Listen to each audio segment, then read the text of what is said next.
Hello, it's March 2022. Is lying justifiable?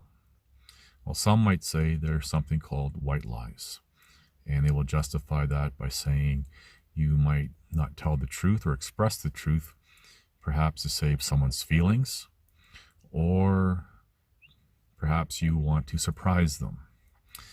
Now, that type of lying would be not self-serving, nor would it cause harm. Is it justifiable? Well, some would say a lie is a lie, but I'll just leave that up to each individual to make their own conclusion on that. But what I want to focus on, just straight up lying. And I'm going to actually break this down into two parts. There's lying that serves self-interest, and that's self-explanatory. And it could be harmful and have devastating consequences. But what I really want to focus on briefly is lying to support a theory, an opinion, a belief, a want. And this type of lying is the most damaging. It's not so much self-serving as much as, for example, serving a narrative, whether it's believed or a theory or whatever. And this type of lying, and I've kind of touched up on this in a few videos, where lying leads to, for example, false accusations. And false accusations, as we all know, has tremendous, devastating consequences to the individual that's being lied about.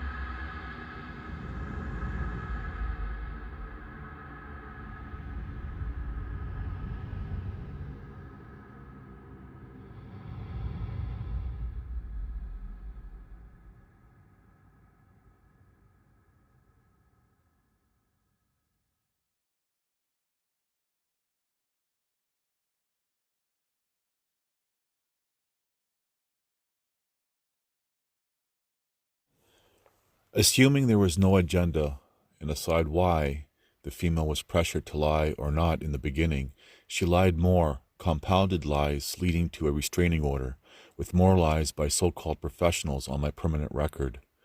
A restraining order to prevent her from testifying on my behalf after the two former officers and the second executive director who was connected to the men behind the sexual abuse trafficking of vulnerable women threatened her. My first two lawyers withheld my evidence about the female, which included full audio, transcribed as well, and what I know. Her lies were going to be used to put me into prison. That is, until I was able to take over my trial for alleged obstruction and alleged assaulting a police officer. As the lawyer in the one video clip representing himself said when questioning the officer never spoke to him about the allegations. No one spoke to me December 2012 regarding the false accusation by the female. Thus I took matters into my own hands while gathering evidence of what I knew about the sexual abuse, trafficking of those women.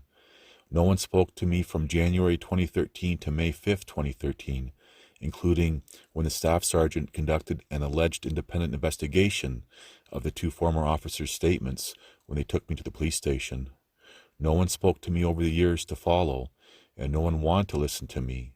And based on what I learned in 2019, what was being said about me, I can understand why. The trial judge would not allow me to question the two former officers during the criminal trial after I took over. In fact, when my second lawyer asked if they knew what the powers of arrest were, they didn't have to answer that question. When I was questioning the two former officers during discovery for the civil matter, not only were the two former officers coached, but their lawyer, who is now the former senior lawyer for the city, answered most of the questions.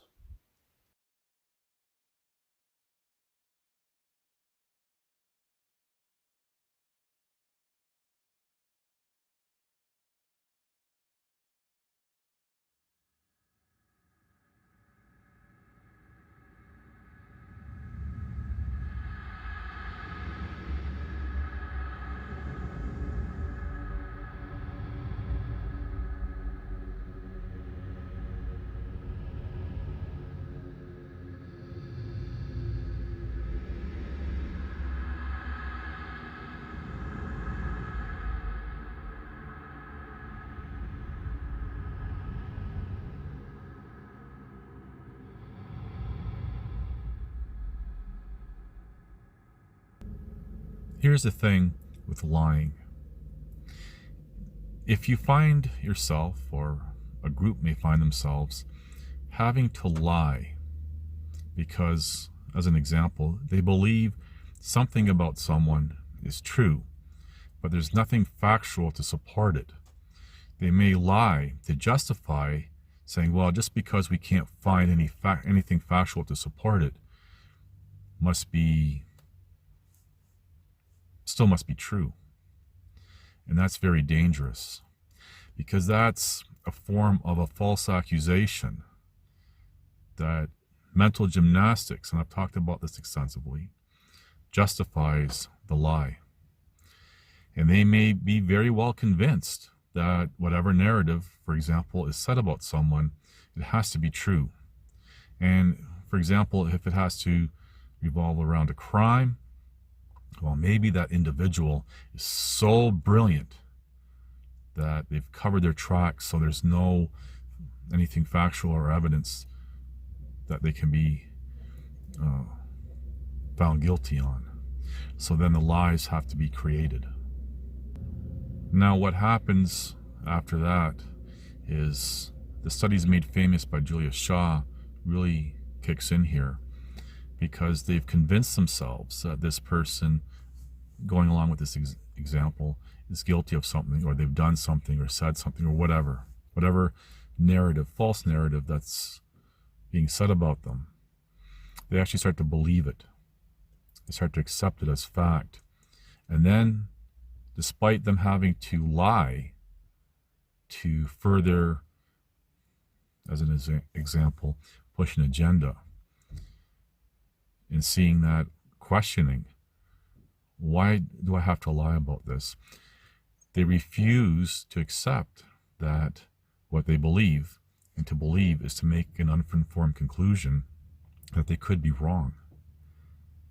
Now, with one individual, not so much of a problem, but when you have multiple individuals who are coming aboard with lying, simply because, again, they believe a narrative about an individual or even a group, no one ever stops to say, well, why are we lying? Now, there are exceptions where some intelligent people are going, yeah, this doesn't make sense. And they even question the original narrative, false narrative about an individual. And that's fine. But these other people who are insistent, because of ego, to lie, that causes a lot of problems for example, innocent people. And then we get into, going along with the criminal example, wrongful convictions. And there's a whole plethora of other things that will further support that, for example, with agendas to maintain, for example, public trust. A lot of times that public trust is also founded on ego, because these people who have to lie don't want to be wrong, and they're more wrong than they are correct. But we don't ever talk about that, do we?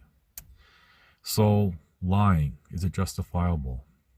If you find yourself having to lie about a narrative, whether it be about an individual or anything going on in the world today, then you really need to sit back and question, what is it that you believe?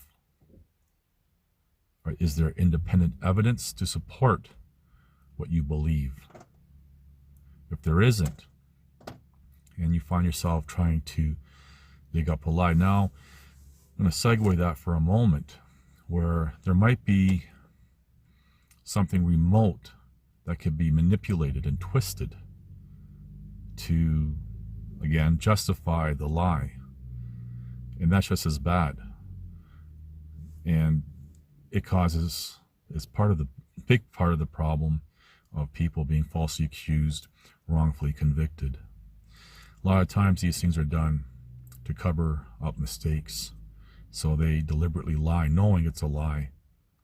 And that goes into self-serving.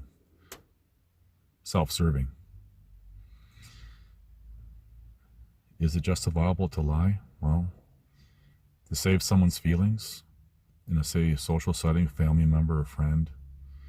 Well, a true friend or a tight family member would say, hey, that shirt that you're wearing doesn't look good, or that haircut, maybe not.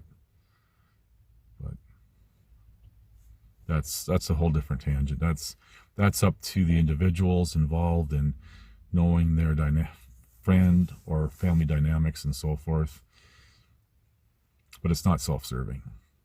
Am I condoning lying, white lies?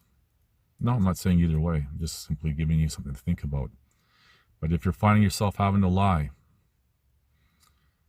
initially, because in time you actually start to believe that lie, as with the studies made famous by Julia Shaw, and ask yourself,